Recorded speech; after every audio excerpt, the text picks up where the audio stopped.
এই ঈদে মিলাদুন নবী পালন করতে গিয়ে আজকে হাজার হাজার মানুষের অপচয় হচ্ছে, হাজার হাজার টাকা। যেই গেট বানাইছে, গেটের নিচে তো নবী যাচ্ছে না, গেটের নিচে তো আমি না যাচ্ছি, তো গোস্ত খাচ্ছি আমি, গেটের নিচে যাচ্ছি আমি, তারপরে কি বলে যে হাদিয়া পাচ্ছি আমি, সবকিছু পেট ভরছে আমার, নামটা হয়েছে নবীর, আর তো কিছু হয় নাই নবীর। তারপর দেখেন এই ঈদে মিলাদুন নবী যখন করে, সেখানে দেখি একটা মানুষ ঈদে মিলাদুন নবীতে গেলে তার নামাজের আর কোনো খবর থাকে না। যে সমস্ত মানুষ ঈদে মিলাদুন নবী করে, দেখি জশ্নে জুলুসে ঈদে মিলাদুন নবী কত কিছু দিনের মুখের মধ্যে দাড়ি টানে, তো দাড়ি ছাড়া আবার এটা কিরকম আশিক রাসূল। তারপর আমরা এখানে যে স্লোগান গুলো দেই, এক একটা স্লোগান মারাত্মক মারাত্মক। অনেকেই দেখি স্লোগান সেখানে দেয় যে ঈদে মিলাদুন নবী পালন করো, সিরাতুন নবীর লাঠি মারো, ঈদে মিলাদুন নবী পালন করো, সিরাতুন নবীর লাঠি মারো। আরে সিরাতুন নবী মানে কি? সিরাতুন নবী মানে হচ্ছে ওর মায়ের কল্লা। সিরাতুন নবী মানে হচ্ছে আমাদের নবী সাল্লাল্লাহু আলাইহি ওয়াসাল্লামের 63 বছরের হায়াতকে সিরাতুন নবী বলে।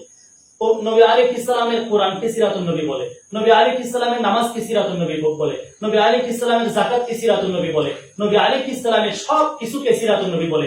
এখন যদি আপনি বলেন সিরাতুন নবীর লাঠি মারো, তার মানে কোরআনের উপর লাঠি মারো, সিরাতুন নবীর লাঠি মারো, তার মানে আপনি যাকাতকে লাঠি মারতেছেন, কি বলে যে রোজাকে লাঠি মারতেছেন। এগুলাকে লাঠি মারলে আশিকে রাসূল হবে দূরের কথা, সুন্নি হবে দূরের কথা, ইমামে আহলে সুন্নাত হবে দূরের কথা, মুসলমানও থাকতে পারবে না। বিসমিল্লাহির রহমানির রহিম। وما أرسلناك إلا رحمة للعالمين. وقال رسول الله صلى الله عليه وسلم من كذب علي متعمدا فليتبوأ مقعده من النار أو كما قال عليه الصلاة والسلام. সম্মানিত উপস্থিতি, দর্শকবৃন্দ, রাসূলুল্লাহ সাল্লাল্লাহু আলাইহি ওয়াসাল্লামের আগমনের মাস রবিউল আউয়াল মাস। রাসূলুল্লাহ সাল্লাল্লাহু আলাইহি ওয়াসাল্লামের জীবন সম্পর্কে জানা এবং আমাদের করণীয় সম্পর্কে জানা, এই উপলক্ষে শিশু কল্যাণ সংস্থা থেকে আয়োজিত পর্বে রাসূলুল্লাহ সাল্লাল্লাহু আলাইহি ওয়াসাল্লামের জীবন সম্পর্কে জানা আজকের আয়োজন। এখান থেকে আমরা জানবো রাসূলুল্লাহ সাল্লাল্লাহু আলাইহি ওয়াসাল্লামের জন্ম সম্পর্কে, মিলাদ সম্পর্কে। মহান আল্লাহ পাক রব্বুল আলামিন রাসূলুল্লাহ সাল্লাল্লাহু আলাইহি ওয়াসাল্লামকে জগৎ সমূহের জন্য রহমত হিসাবে প্রেরণ করেছেন। তিনি রহমাতুল লিল আলামিন, সাইয়্যিদুল মুরসালিন, ইমামুল আম্বিয়া, খাতামুন নবিয়্যিন।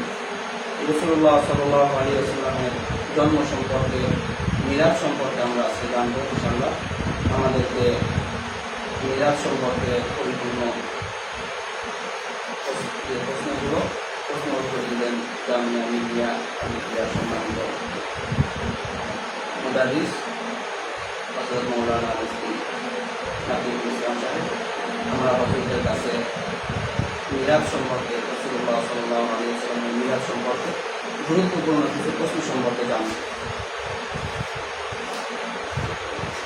প্রশ্নের প্রথমে আমরা হুজুরের কাছে জানব রাসূলুল্লাহ সাল্লাল্লাহু আলাইহি ওয়াসাল্লামের জন্ম কখন, কোথায়, কিভাবে হয়েছিল, এই জন্ম সম্পর্কে আমরা প্রথম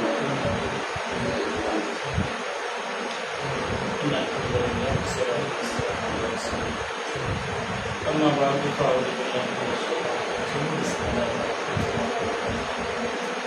لقد كان لكم في رسول الله أسوة حسنة. وقال النبي صلى الله عليه وسلم لا تجعلوا شهرا عيدا ولا يوما عيدا أو كما قال النبي عليه الصلاة والسلام.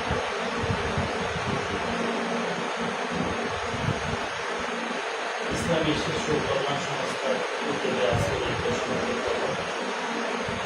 আমি প্রথমে আল্লাহ পাকের অশেষ শুকরিয়া জ্ঞাপন করতেছি যে আল্লাহ তাআলা এমন একটি ঘটনার যুগে আমাদেরকে খুবই গুরুত্বপূর্ণ এবং খুবই দামি একটি মজলিসে আমরা আমাদেরকে আশা প্রসাদ প্রতিজ্ঞা করলেন এবং সাইয়্যিদুল মুরসালিন শাফিউল মুরসালিন রাহমাতুল্লিল আলামিন সাফিয়ে রাসূল হযরত মুহাম্মদ মুস্তাফা সাল্লাল্লাহু আলাইহি ওয়াসাল্লামের জীবনী সম্পর্কে আমাদেরকে আলোচনা করা এবং শোনার জন্য আল্লাহ তাআলা জান্নাতে আশা প্রসাদ প্রতিজ্ঞা করেছেন।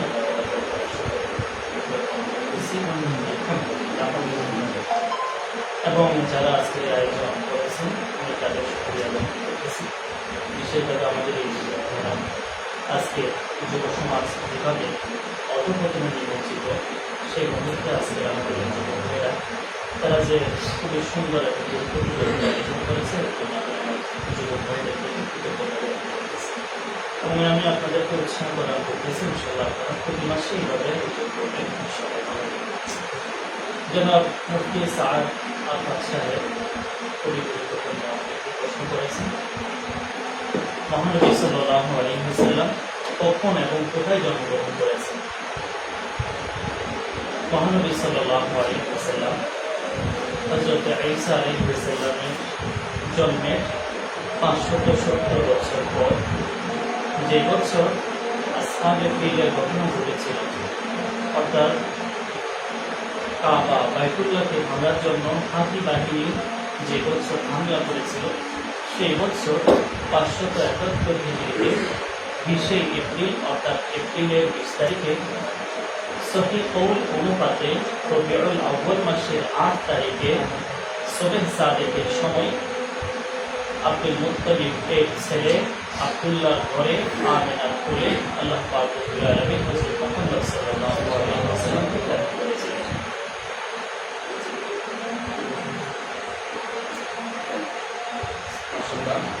হুজুরের আলোচনা থেকে আরো কিছু প্রশ্ন আমরা জানতে চাই। আল্লাহ পাক রব্বুল আলামিন রাসূলুল্লাহ সাল্লাল্লাহু আলাইহি ওয়াসাল্লামকে মক্কা নগরীতেই কেন জন্মের জন্য এই জায়গা কেন নির্ধারণ করলেন, এর মাঝে কি বলবেন? আমাদের নবী হযরত মুহাম্মদ সাল্লাল্লাহু আলাইহি ওয়াসাল্লাম মক্কা নগরীতে জন্মগ্রহণ করেছেন। এর অনেক কারণ থাকতে পারে। এক নম্বর কারণ হচ্ছে আমাদের শরীরে একদম মিডল আছে, মার্কাস সেন্টার শরীরের মাঝামাঝি জায়গা, সেটা হলো নাভি। নাভি হলো মানুষের শরীরে একদম মাঝামাঝি জায়গা। পবিত্র কোরআনেরও একটা মিডল আছে মাঝামাঝি জায়গা, সেটা হলো পবিত্র কোরআনের সূরাতুল কাহফের 19 নম্বর আয়াতে ওয়াল ইয়াতারাক্কাব।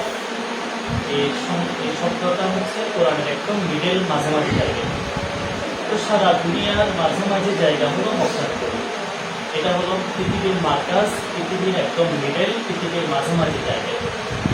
এজন্য হাদিসে পাকে এসেছে সারা দুনিয়া এটা প্রথমে পানি ছিল, রব্বুল আলামিন সর্বপ্রথম মক্কা নগরীকেই পানিতে ভাসমান অবস্থায় তুলেছেন। আর মক্কা এটা হলো প্রথম জায়গা যেটাকে আল্লাহ তাআলা তুলেছেন। ইন্না আউওয়ালা বাইতুল উযিয়া লিন-নাস, আল্লাহ তাআলা বলেছেন আল-ইয়াহুদু মক্কাতা মুবারাকা। আল্লাহ তাআলা এটাকে মুবারাকা, এর পূর্বে মক্কা বলেছেন, বিবাক্কাতা মুবারাকা বাক্কা বলেছেন, বাক্কা অর্থাৎ মক্কা নগরী, অর্থাৎ মক্কা নগরী এটা পৃথিবীর সর্বপ্রথম এটা উঠেছে। এবং মক্কা নগরী, পুরা মক্কা নগরীর মধ্যে প্রথমে কাবার নিচের যে মাটি সেটাই উঠেছে। এজন্য এটাকে বলা হয় কাবা। কাবা মানে হচ্ছে উডুনি হয়েছিস, অর্থাৎ যেটা প্রথমেই ভাসে তার নাম হলো কাবা। যাই হোক, আমরা জানি একটা ঘরের মধ্যে যদি আপনি একটি লাইট লাগাতে চান, তো আপনি এটাকে পুরো কোনায় লাগান না। যদি আপনি এটাকে উত্তর কোনায় লাগান তাহলে দক্ষিণ কোনায় আলো যায় না, পূর্ব কোনায় লাগালে পশ্চিম কোনায় আলো পৌঁছে না। যদি আপনি লাইটকে মাঝামাঝি লাগান তাহলে পুরা ঘরের মতো আলো পৌঁছে যায়। তো সারা পৃথিবীর মাঝামাঝি হলো মক্কা নগরী।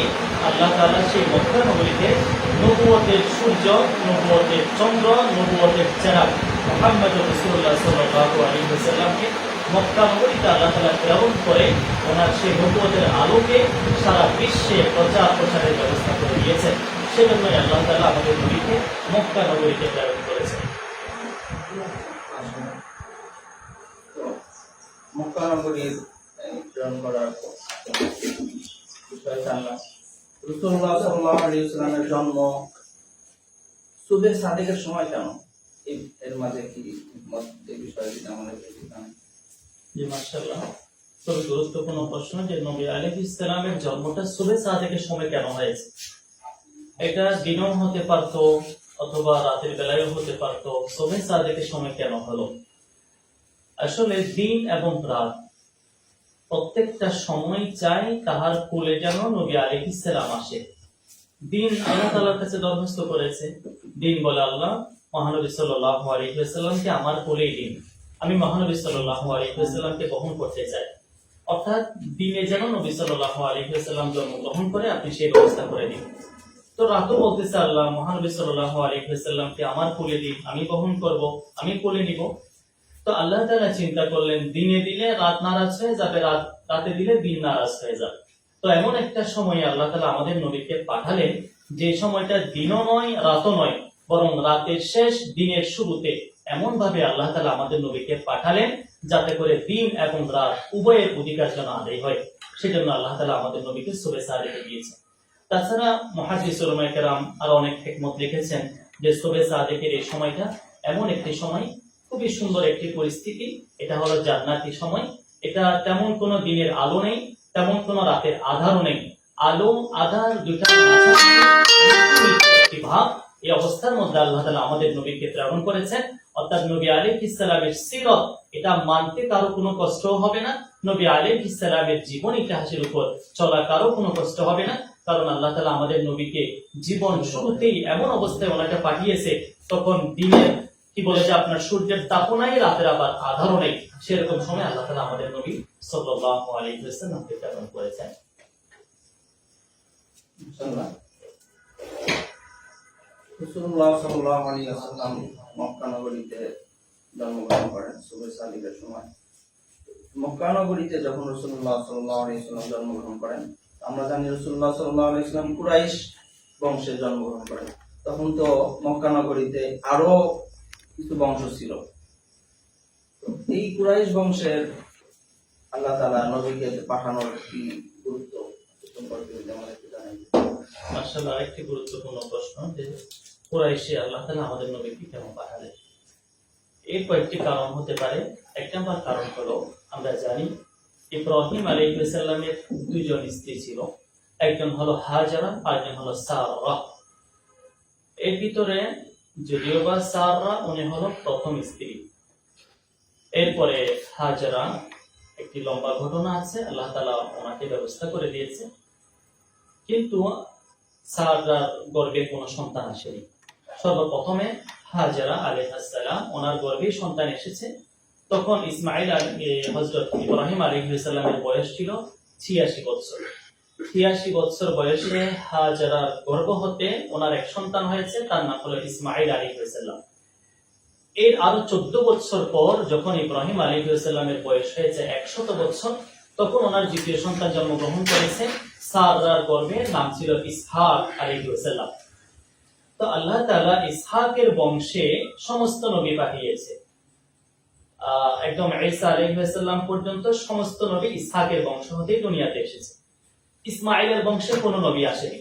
তো আল্লাহ তাআলা ইসমাইলি বংশে একজন নবী পাঠিয়েছে, উনি হলেন সাইয়্যিদুল মুরসালিন, উনি শাফিউল মুযনিবিন, উনি রাহমাতাল লিল আলামিন, উনি সাকিয়ে কাউসার, মদিনাহ কা তাজদার, আফতাবে নবুওয়াত, ফখরুল মাওজুদাত, আশরাফুল মাখলুকাত, হামি মাহি নাসির মনসুর, শাহিদ মশহুদ, মুজাম্মিল মুদ্দাথির, তাহা তাওসিন ইয়াসিন, মুহাম্মদ আহমদ, মুস্তাফা মুজতবা, বলুন সাল্লাল্লাহু আলাইহি ওয়াসাল্লাম। তো আমাদের নবী সাল্লাল্লাহু আলাইহি ওয়াসাল্লাম ইসমাইলি বংশের। তো ইসমাইল আলাইহিস সালামের এক সন্তান ছিল, তার নাম ছিল ফাহাদ। এই ফাহাদের অপর নাম ছিল কুরাইশ। যেহেতু আল্লাহ তাআলা আমাদের নবীকে ইসমাইলি বংশ হতে পৃথিবীতে প্রেরণ করেছেন, সেই হিসাবে ইসমাইলের এক সন্তান আলাইহিস সালাম ফাহাদ, তার অপর নাম কুরাইশ, সে কুরাইশি বংশ থেকে আল্লাহ ওনাকে দুনিয়াতে পাঠিয়েছে। এটা হলো এক কারণ। দুই নম্বর আরেকটি কারণ, কুরাইশন এটা আসছে করশুন থেকে। করশুন থেকে কুরাইশন আসছে। তো করশুন শব্দের অর্থ হলো সমুদ্রের একটি মাছকে করশুন বলা হয়। এখান থেকে আসছে কুরাইশন। উলামায়ে কেরাম জানেন কুরাইশন এটাকে তাসগীর বলা হয়। ফাইলুন, ফাইলিলুন, ফাইলিলুন, এই তিন ওজনে তাসগীর হয়। এটা কুরাইশন, এটা ফাইলুনের ওজনে হয়েছে। এই তাসগীরের মধ্যে দুটো জিনিস আছে, এক নাম্বার শফকত, দুই নাম্বার আসমত। শফকত মানে এর ভিতরে একটা দয়া মায়া কাজ করে। যেমন পবিত্র কোরআনে এসেছে নূহ আলাইহিস সালাম তার সন্তান কানানকে ডাক দিয়েছে ইয়া বুনাইয়া কাব মানা। এখানে ইয়া বুনাইয়া দিয়েছে। ইয়া বুনাইয়া মানে হে আমার প্রিয় সন্তান। এই প্রিয় শব্দটা কোথা থেকে আসছে? ওই তাসগীর থেকে আসছে। ঠিক তদ্রূপ ভাবে লুকমান আলাইহিস সালাম তার সন্তানকে নসিহত করেছে ইয়া বুনাইয়া লা তুশরিক বিল্লাহ ইন্না শিরকা লাযুলমুন আযীম। এখানেও উনি ইয়া বুনাইয়া ব্যবহার করে হে আমার প্রিয় সন্তান এটা ব্যবহার করেছে। তাহলে তসগিরের মধ্যে একটা হলো শফকত, যেমন আমরা দুটি আয়াতে দেখলাম।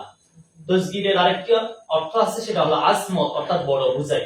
তাহলে কর্ষণ মানে সমুদ্রের মাছ, কুরাইশুন মানে সমুদ্রের সবচেয়ে বড় মাছ।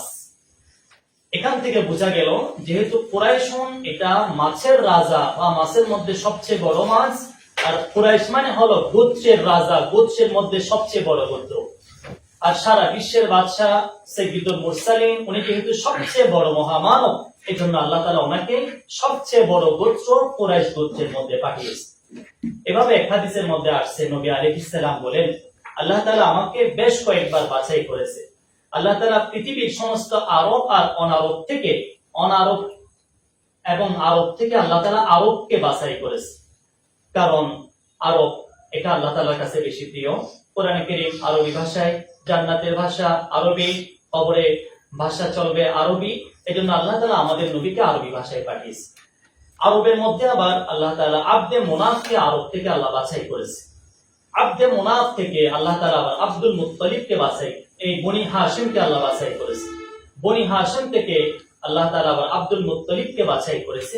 আব্দুল মুত্তালিবের 10 জন সন্তান আছে, তার মধ্য থেকে সবচেয়ে প্রিয় সন্তান আব্দুল্লাহকে আল্লাহ তাআলা বাছাই করেছে। তাহলে সারা বিশ্বের আরব অনারব থেকে আরব বাছাই করা হয়েছে, আবার সমস্ত আরব থেকে আব্দে মুনাফকে বাছাই করা হয়েছে। আব্দে মুনাফ এর সন্তান থেকে বনি হাশিমকে বাছাই করা হয়েছে। বনি হাশিমের সন্তান থেকে আব্দুল মুত্তালিবকে বাছাই করা হয়েছে। আব্দুল মুত্তালিবের 10 সন্তান থেকে আব্দুল্লাহ, খাজা আব্দুল্লাহকে বাছাই করা হয়েছে। তারপর আল্লাহ তাআলা খাজা আব্দুল্লাহর ঘরে মুহাম্মদুর রাসূলুল্লাহকে আল্লাহ তাআলা প্রেরণ করেছেন। সুবহানাল্লাহ। তো তাহলে যেহেতু কুরাইশ এটা হলো মক্কার সবচেয়ে দামি, সবচেয়ে সম্ভ্রান্ত ফ্যামিলি, সবচেয়ে সম্ভ্রান্ত গোত্র, এজন্য আল্লাহ তাআলা সেই গোত্রে সবচেয়ে সম্মানিত ব্যক্তি মুহাম্মদুর রাসূলুল্লাহ সাল্লাল্লাহু আলাইহি ওয়াসাল্লামকে প্রেরণ করেছেন। মাশাআল্লাহ। তো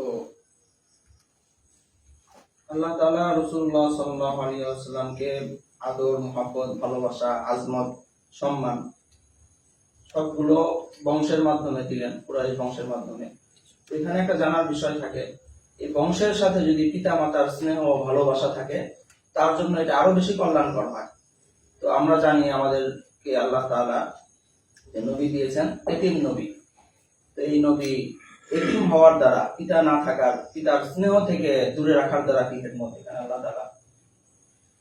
মাশাআল্লাহ, খুবই গুরুত্বপূর্ণ প্রশ্ন। আমাদের নবী যেহেতু সবচেয়ে বড় নবী, আল্লাহ তাআলা চাইলে ওনাকে মাতা পিতা আছেন, ভাই আছে, 10-20 জন বোন আছে, এমন পরিবারে চাইলে পাঠাতে পারতেন। কিন্তু আল্লাহ তাআলা আমাদের নবীকে এমন পরিবারে পাঠিয়েছে যে পরিবারে নবী আলাইহিস সালাম দুনিয়াতে আসার 2 মাস আগে ওনার পিতা দুনিয়া থেকে চলে গিয়েছে, এবং উনি দুনিয়াতে আসার পরে 6 বছরের মাথায় ওনার আম্মা জান ইন্তেকাল করেছে। ওনার দায়িত্বভার চলে গিয়েছিল আব্দুল মুত্তালিবের কাঁধে। নবী আলাইহিস সালামের বয়স যখন 8 বছর 2 মাস 10 দিন হয়েছে, তখন ওনার দাদা আব্দুল মুত্তালিবও দুনিয়া থেকে চলে গিয়েছে। তারপর ওনার দায়িত্বভার চলে গেল ওনার চাচা আবু তালেবের কাঁধে। কিন্তু নবী আলাইহিস সালাম নবুয়তের 10ম বছরে ওনার চাচা আবু তালেবকে হারিয়ে ফেলল। যেদিন আবু তালেব হারিয়েছে উনি খুব বেশি ব্যথিত ছিল, কারণ নবী আলাইহিস সালামের জন্য সীসা ঢালা প্রাচীরের মতো করে নবী আলাইহিস সালামের সামনে দুশমনদেরকে আড়াল করে যিনি দাঁড়িয়েছিল, ওনার নাম ছিল আবু তালেব। কিন্তু ভাগ্যের নির্মম পরিহাস, ওনার নবুয়তের 10ম বছর আবু তালেব দুনিয়া থেকে চলে গেল। এটুকুই শেষ হয়নি, আবু তালেব দুনিয়া থেকে যাওয়ার 3 দিনের মাথায় ওনার সবচেয়ে প্রিয় স্ত্রী, প্রিয়তমা স্ত্রী খুদীজাতুল কুবরা রাদিয়াল্লাহু তাআলা আনহা, যার টাকা দিয়ে আল্লাহ আমাদের নবীকে ধনী বানিয়েছে, ওয়াজাদাকা আইলান ফাআগনা, সেই নবী আলাইহিস সালামের স্ত্রীও দুনিয়া থেকে চলে গেল। এটা ছিল নবী আলাইহিস সালামের খুবই মর্মান্তিক একটি ব্যাপার, নবী আলাইহিস সালামের মনোক্ষুণ্ণতার একটি বিষয়, নবী আলাইহিস সালামের পেরেশানির বিষয় যে নবী আলাইহিস সালামের মাও দুনিয়া থেকে চলে গেছে, বাবাও চলে গেছে, আব্দুল মুত্তালিবও চলে গেল, আবু তালেবও চলে গেল। এমনকি দেখা যাচ্ছে নবী আলাইহিস সালামের ছেলে আসেফ চলে গেছে দুনিয়া থেকে, নবী আলাইহিস সালামের ছেলে তৈয়ব চলে গেছে দুনিয়া থেকে, নবী আলাইহিস সালামের ছেলে তাহের দুনিয়া থেকে চলে গেল, নবী আলাইহিস সালামের ছেলে আব্দুল্লাহ দুনিয়া থেকে চলে গেল, নবী আলাইহিস সালামের ছেলে ইব্রাহিম দুনিয়া থেকে চলে গেছে। নবী আলাইহিস সালামের ছেলেরাও দুনিয়া থেকে চলে গেছে। শুধু এখানেই শেষ হয়নি, বরং নবী আলাইহিস সালামকে যারা মেনেছে সাহাবে কেরাম, তারাও কিন্তু একের পর এক বিপদের সম্মুখীন হয়েছে। নবী আলাইহিস সালামের উপর ঈমান এনেছিল হযরত বেলাল রাদিয়াল্লাহু তাআলা আনহু। একদম কাফের উমাইয়ার গোলাম ছিল বেলাল। কাফের উমাইয়া হযরত বেলাল রাদিয়াল্লাহু তাআলা আনহুকে কি বলে যে আপনার রৌদ্রের একদম তাপের উপরে ওনাকে বাড়ির উপরে শুয়ে দিয়ে রৌদ্রের তাপের মধ্যে সিনার উপরে ওনাকে পাথর দিয়ে রেখে দিত। বেলাল রাদিয়াল্লাহু তাআলা আনহু বলতো আহাদুন আহাদুন, আহাদ আহাদ বলতো। এখানেই তারা ক্ষান্ত হননি, বরং তারা নবী আলাইহিস সালামের আরেক সাহাবী হযরত খাব্বাব ইবনে আল-আরবকে লোহার শীত গরম করে ওনার শরীরে ছেক দিত। নাউযুবিল্লাহি মিন যালিক। তখন উনি বলতো যে আমার শরীরে ছেক দিতে পারো, কিন্তু আমার ঈমানে শিরকের কোনো ছেক তুমি দিতে পারবে না। এখানেই তারা ক্ষান্ত হননি, বরং তারা নবী আলাইহিস সালামের আরেক সাহাবী হযরত আম্মার ইবনে ইয়াসির, ওনাকে ঈমান আনার কারণে ওনার দুই পায়ে দুটি ওঁটের সাথে রশি বেঁধে দিয়েছে। তারপর দুটি ওঁট দুই দিকে হাঁকিয়ে দিয়েছে। দুই দিকে যখন দুইটা ওঁট চলে গেল, মাঝখানে আম্মার বিন ইয়াসির দুই ভাগ হয়ে গেল, শাহাদাত বরণ করলো। এখানেই তারা ক্ষান্ত হননি। শুধু ছেলে নয়, তারা মেয়েদের উপর নির্যাতন করেছে। সুমাইয়া রাদিয়াল্লাহু তাআলা আনহা ওনাকে লজ্জাস্থানের মধ্যে বর্ষা নিক্ষেপ করে, আরেক বর্ণনা অনুপাতে বড় পাথর নিক্ষেপ করে ওনাকে শাহাদাত বরণ করেছে। এখানেই তারা ক্ষান্ত হননি। আমাদের নবীকে শাআবে আবি তালেবে 3 বছর যাবত ওনাকে বন্দী করে রাখা হয়েছিল। শেষ পর্যায়ে আমাদের নবী সাল্লাল্লাহু আলাইহি ওয়াসাল্লাম নির্যাতিত, নিষ্পেষিত, অবহেলিত হয়ে উনি ওনার নিজ মাতৃভূমি মক্কা ত্যাগ করে মদিনাতে হিজরত করেছিল। তো হযরত আমার কাছে অনেক গুরুত্বপূর্ণ প্রশ্ন করেছেন যে নবী আলাইহিস সালামের জীবনটা শুরু হয়েছে ইতিম অবস্থায়। কেন ওনার বাবা ছিল না? উনি বাবা ছাড়া কেন দুনিয়াতে আসলেন? অর্থাৎ উনি দুনিয়াতে আসার আগেই ওনার বাবা কেন মারা গেলেন? আল্লাহ চাইলে ওনাকে মা বাবা ভরপুর করে দিতে পারত। উলামায়ে কেরাম এর জবাব দিয়েছে ভাবে, আল্লাহ তাআলা চাচ্ছে যে নবী আলাইহিস সালামকে আল্লাহ তাআলা নিজ কুদরতি হাতেই ওনাকে আল্লাহ বড় করবে। ওনার মাথার উপরে ওনার মায়ের ছায়া আল্লাহ চাচ্ছে না, ওনার মাথার উপরে ওনার বাবার ছায়া আল্লাহ তাআলা চান না, ওনার মাথার উপরে ওনার দাদা আব্দুল মুত্তালিবের ছায়া আল্লাহ চান না। একদিন যখন বড় হবে তখন মা বলবে যে আমার ছেলেকে আমি ছোটবেলা থেকে লালন পালন করে আমি তাকে বড় করেছি। বাবা একদিন বলবে যে আমার ছেলেকে আমি ছোটবেলা থেকে লালন পালন করে বড় করেছি। আল্লাহ সেটা চায় না।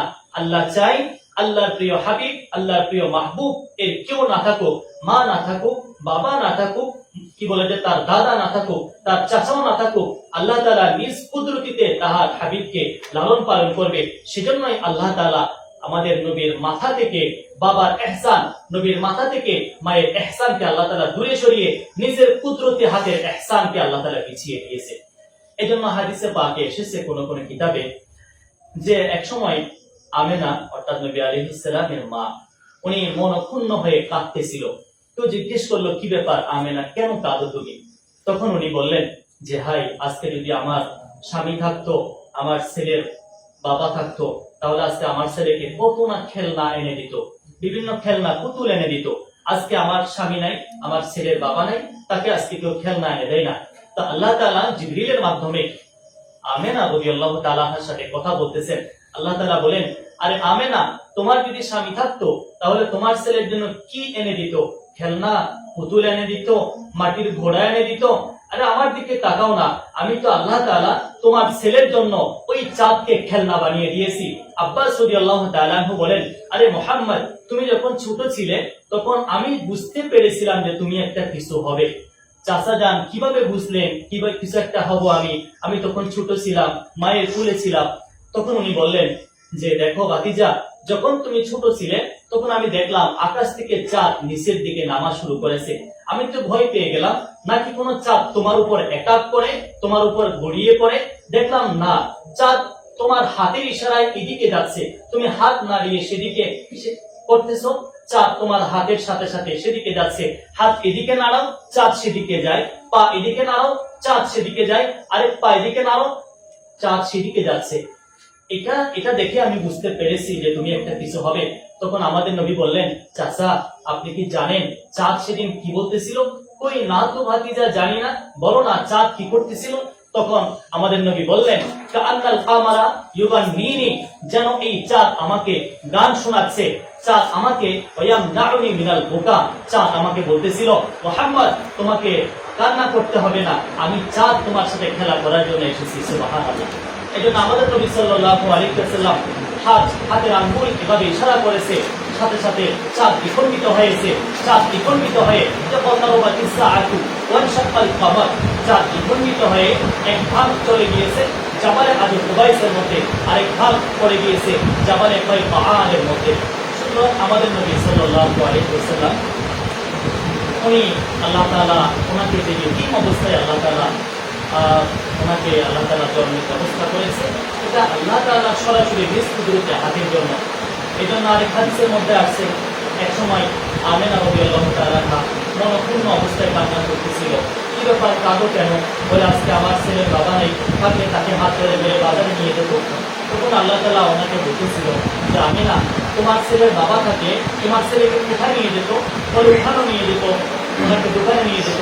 তখন আল্লাহ তাআলা বললেন যে আরে আমেনা, মনে রাখবে একটা দিন সেদিন আসবে যেদিন আমি রব্বুল আলামিন তোমার ছেলের হাত ধরে, আমি কুদরতি হাত দিয়ে তোমার ছেলেকে ধরে এক কান দিব, আর কি বলেছে উম্মে হানির ঘর থেকে তাকে নিয়ে যাব মসজিদ আকসাতে, সেখান থেকে নিয়ে যাব প্রথম আসমানের মধ্যে, সেখান থেকে দ্বিতীয় আসমানে, তৃতীয় আসমানে, চতুর্থ আসমানে, এমন করে আমি আরো কুরসি, লোহ, কলম, জান্নাত, জাহান্নাম, এমনকি আমার সাথে পর্যন্ত আমি আল্লাহ তাকে দেখাশোনার ব্যবস্থা করে দিব। সুবহানাল্লাহ।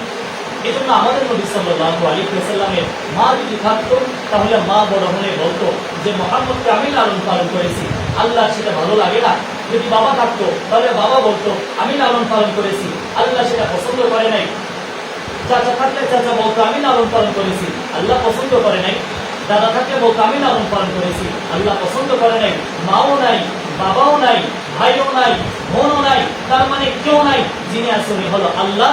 আল্লাহ নিজ কুদরতেই আমাদের নবীকে লালন পালন করার উদ্দেশ্যে ওনাকে আল্লাহ ইতিম করে দুনিয়াতে পাঠিয়েছে। আল্লাহ তাআলা লালন পালন করলেন। তারপরেও আমাদের আরেকটা জানার বিষয় থাকে যে বাবার স্নেহ মমতা সরাই নিলেও বাবার গর্বে যখন গ্রহণ করা বাবার জন্য একটা গৌরবের বিষয়। তো ওনার বাবা, চাচা, 10 ভাই ছিলেন। তো আমাদের নবীর পিতা খাজা আব্দুল্লাহ, ওনার কি মহত্ব বা গুরুত্ব, যে কারণে আল্লাহ তাআলা আখেরি নবী পয়গম্বর সাল্লাল্লাহু আলাইহি ওয়াসাল্লামকে ওনার ঘরে দান করলেন।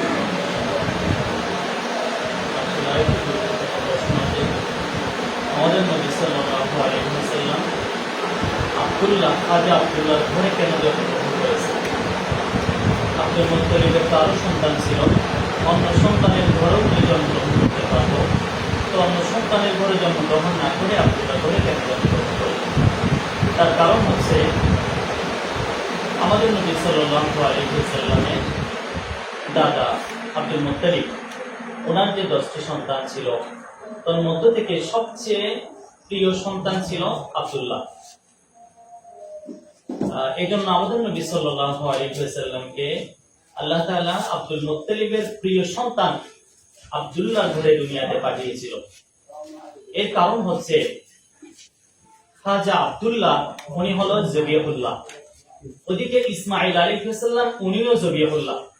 আল্লাহ তাআলা আমাদের নবীকে শুধু এক জবিহুল্লাহর সন্তান হিসেবে দুনিয়াতে পাঠাতে চান না, বরং আল্লাহ তাআলা আমাদের নবীকে জবিহাতাইন অথবা জবিহাইন, 2 জবিহুল্লাহর পক্ষ থেকে দুনিয়াতে পাঠাতে চান।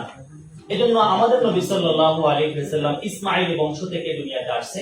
আমরা জানি ইসমাঈল আলাইহিস সালামকে ওনার পিতা হযরত ইব্রাহিম আলাইহিস সালাম জবাই করতে চেয়েছিল। আল্লাহ তাআলা আকাশ থেকে দুম্বার মাধ্যমে জবাইয়ের কাজ সম্পন্ন করে দিয়েছে। তো এটা হলো একটা জবিহুল্লাহ, অর্থাৎ আমাদের নবী জবিহুল্লাহ ইসমাঈলের সন্তান। আবার আমাদের নবী জবিহুল্লাহ আব্দুল্লাহর সন্তান। কারণ নবী আলাইহিস সালামের দাদা আব্দুল মুত্তালিবের যখন এক এক করে 10টা সন্তান হলো, তখন আব্দুল মুত্তালিব মনে মনে নিয়ত করলো যে আমি আমার এক সন্তানকে আমি আল্লাহর রাস্তায় কুরবান করে দেব। অনেকেই বলে নিয়তটা আগে থেকে নিয়ে করেছিল, যখন 10 জন হলো তখন সেই নিয়ত পরিপূর্ণ করার চেষ্টা করলো। আর অনেকেই বলেন 10 জন হওয়ার পরেই উনি এই নিয়ত করেছে। এখন উনি 10 জনের মধ্যে কাকে কোরবান করবে আল্লাহর রাস্তায়, কাকে কোরবান করে দেবে? তো ওনাকে পরামর্শ দেওয়া হলো যে আপনি লটারির মাধ্যমে বাছাই করেন কাকে আপনি কোরবানি দিবেন।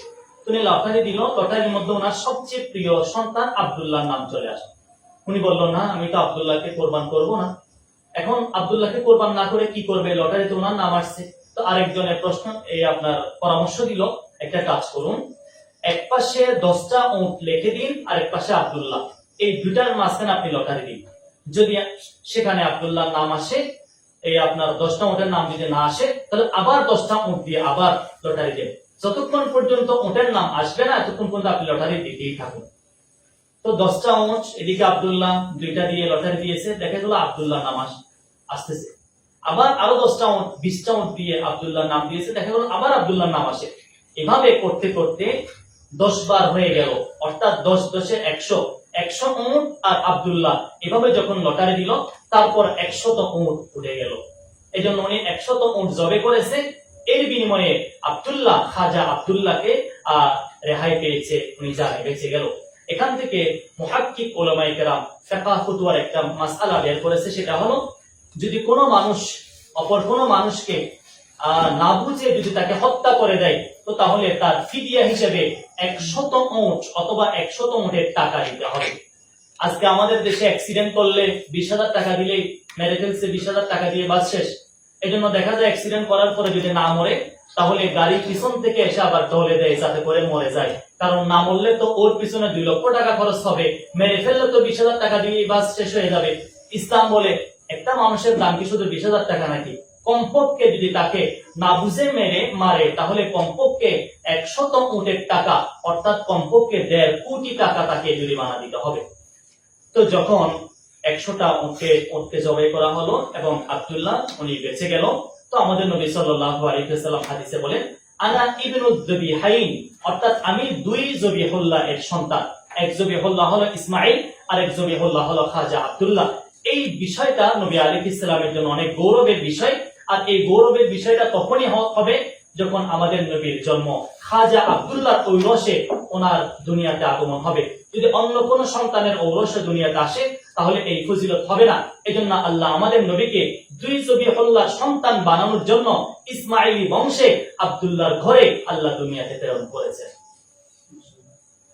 ইনশাআল্লাহ হুজুরের আলোচনা থেকে আমরা আরেকটা বিষয় বুঝতে পারলাম যে মানুষের সম্মান, মর্যাদা, মূল্য একমাত্র ইসলামই দিতে পারে।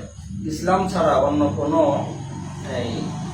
কোনো সিস্টেম, অন্য কোনো পদ্ধতিতে মানুষের মূল্য আসলেই হয় না। মানুষ যদি জীবনে শান্তি চায়, মূল্য চায়, সম্মানের সাথে বাঁচতে চায়, তার জন্য একমাত্র পথ ইসলাম। এরপর যে আরেকটা প্রশ্ন, যে হুজুর সাল্লাল্লাহু আলাইহি ওয়াসাল্লামের বংশ সম্পর্কে, জন্ম সম্পর্কে এবং এই মক্কা জায়গা সম্পর্কে জানলাম। রাসূলুল্লাহ সাল্লাল্লাহু আলাইহি ওয়াসাল্লামের জন্ম আমরা জানি রবিউল আউয়াল মাসে। তো এই মাসের নিঃসন্দেহে অবশ্যই কিছু গুরুত্ব আছে, এই সম্পর্কে যদি আমাদের কিছু জানাইতেন। মাশাআল্লাহ, রবিউল আউয়াল মাস আসলে মাসের মধ্যে রবিউল আউয়াল মাস খুবই দামি একটি মাস।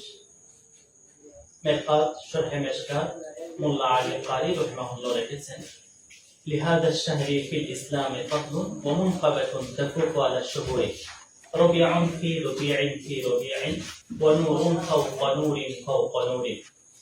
নবী আলাইহিস সালামের পৃথিবীতে আসা রবিউল আউয়াল মাসে হয়েছে।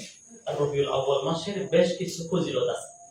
উনি যে ফজিলতগুলো এই 2টি কবিতার মধ্যে উনি উল্লেখ করেছেন। ফজিলতটা আমি আমার ভাষায় যদি বলি তাহলে আমরা জানি 2টি কাল আছে, একটা হলো হেমন্তকাল আর একটা হলো বসন্তকাল। যখন হেমন্তকাল হয় তখন গাছের পাতাগুলো ঝরে যায়, গাছের মধ্যে বুলবুলি এসে গান গায় না, গাছের পাতা নাই, সেখানে প্রজাপতি তার সুন্দর পাখা মেলে দানা মেলে বসে থাকে না, সেখানে কোনো টিয়া পাখি অন্য কোনো পাখি এসে চিকচিক করে না। তো সেখানে কি থাকে বলে কয়েকটা সেখানে পেঁচা থাকে। এটা হলো হেমন্তকালের অবস্থা।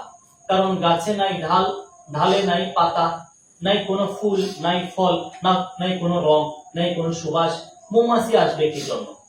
তো ঠিক তদ্রূপ ভাবে আমাদের এই পৃথিবী আমাদের নবী সাল্লাল্লাহু আলাইহি ওয়াসাল্লামের আগমনের পূর্বে হেমন্তকাল সারা বিশ্বের মধ্যে বিরাজ করতেছিল।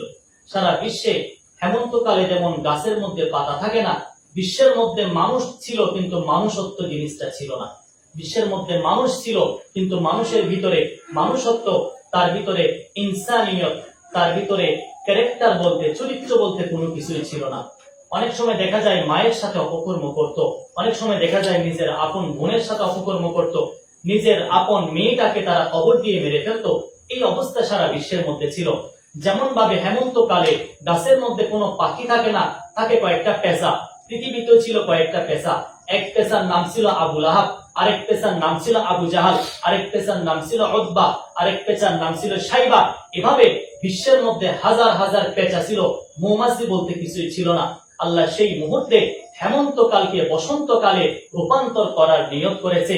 আল্লাহ আশা করেছে, আল্লাহ ইচ্ছা করেছে হেমন্তকাল আর হেমন্ত থাকবে না, হেমন্ত বসন্তে পরিণত হবে।